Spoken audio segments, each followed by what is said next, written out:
ছাত্রদলের প্রতিষ্ঠা বার্ষিকীতে জেলার সাধারণ সম্পাদক পদ প্রত্যাশী মুক্তারের বিশাল শোডাউন।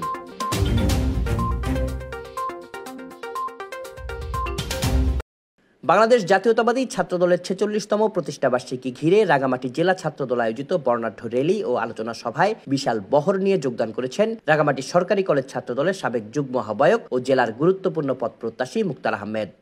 বুধবার দুপুরে ফিশারি বাঁধ থেকে শত শত নেতাকর্মীদের বহর নিয়ে শহরের গুরুত্বপূর্ণ সড়ক প্রদক্ষিণ করে পৌরসভা প্রাঙ্গণে এসে মূল শোভাযাত্রায় যোগ দেন তিনি। মুক্তার আহমেদ শহীদ আব্দুল আলী একাডেমি স্কুল কমিটির সহ সভাপতি ও রাঙামাটি সরকারি কলেজ ছাত্রদলের যুগ্ম আহ্বায়ক হিসেবে সফলতার সাথে দায়িত্ব পালন করেছেন। ফ্যাসিবাদ বিরোধী আন্দোলনে সক্রিয় অংশগ্রহণ করায় বেশ কয়েকবার তিনি হামলা মামলার শিকার হয়েছেন। এবার জেলা ছাত্রদলে মুক্তার সাধারণ সম্পাদক পদ প্রত্যাশী।